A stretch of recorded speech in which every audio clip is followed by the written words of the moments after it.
Hello everyone, my name is Adam Caskey and I'm a political science major from Arizona State.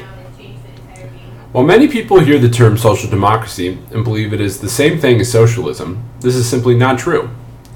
Norway, Sweden, Denmark, all socialist nations, right? Think again, they're actually social democracies. Although social democracy does share some inspiration from the same thinkers as socialism, a social democracy is not that far away from the government we are all so familiar with here in the United States.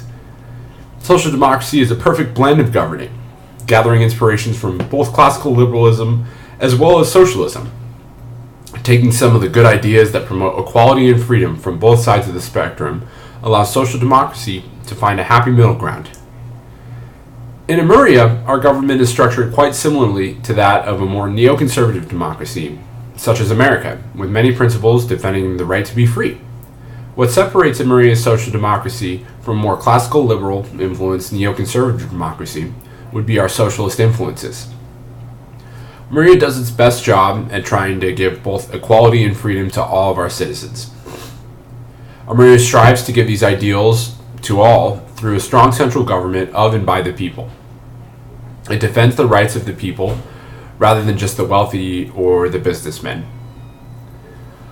Large programs are put in place to make sure citizens are treated equally and have an equal chance at doing anything they want to make them happy.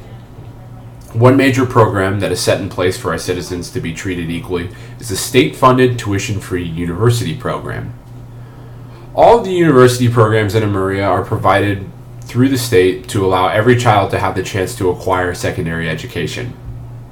Another governmental program Amuria has in place to promote equality, as well as a sense of freedom, is a standard of living wage. This law grants every citizen a living wage whether they are employed or unemployed. It allows every citizen to be free of worrying where their next paycheck will be coming from or when they will have their next meal. This law is both a welfare program and an economic restriction. The state decides on both what a living wage is for the job the citizen is doing, as well as provides citizens for unemployment when times become more difficult. With a progressive tax program, Amuria's government has the ability to redistribute some of the nation's wealth to all of the citizens. Amuria also decided businesses are required to give all of their full-time employees a month off of work for vacation time so they can have ample time to enjoy however they please. One of the most major departments in Amuria's government is their health department. A large amount of tax dollars is funneled into this program that not only provides top quality health care to the nation, but also takes part in many in-depth research programs to find cures for diseases or disorders or anything that's plaguing the world.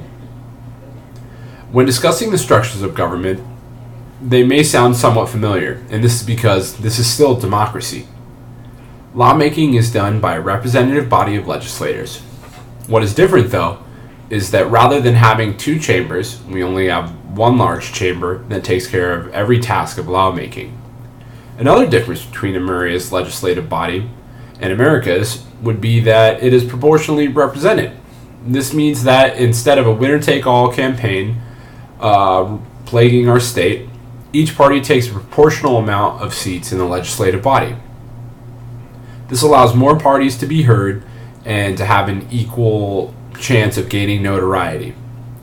Proportional representation also takes care of the problems with the two-party system, as well as candidate-centered campaigns. No longer will people get voted into office due to their parents or what they look like on camera or what they smile or how they smile. Rather, ideas will be agreed upon, and the parties that represent those will craft the legislation the population of Amuria wants. Now, all opinions can be heard, not just red or blue. Each party that officially has a certain amount of followers receives state-funded campaign funding, as well as it evens the playing field for each party. This makes it so no party is going to dominate a race because they have more money. Rather, if the people agree with what they hear, then they will dominate the election and they will win. Another way Amuria spreads equality is that voting days are regulated as state holidays. This allows everyone to have the opportunity to vote. Another difference is that Amuria has a committee that reviews the constitutionality of every law that's ran through the legislative chamber instead of having a Supreme Court. The only elected official that does not take part, the only official that does take part in a winner-take-all race, is the Prime Minister. This leader is elected by a simple majority by the people and can be from any of the parties represented in the legislative chamber. There are primaries in place to narrow the race down to 2 final options for the Prime Minister, and then an executive vote is cast. Whoever holds this seat is very much like our president. They are the commander-in-chief, the spiritual leader, as well as they are the top of a vast bureaucracy that is in place to keep all of Amuria's governmental programs running smoothly. Structurally, Amuria has done its best to mold the government off the skeleton of Western democracy. This model is battle-tested and proven to work successfully.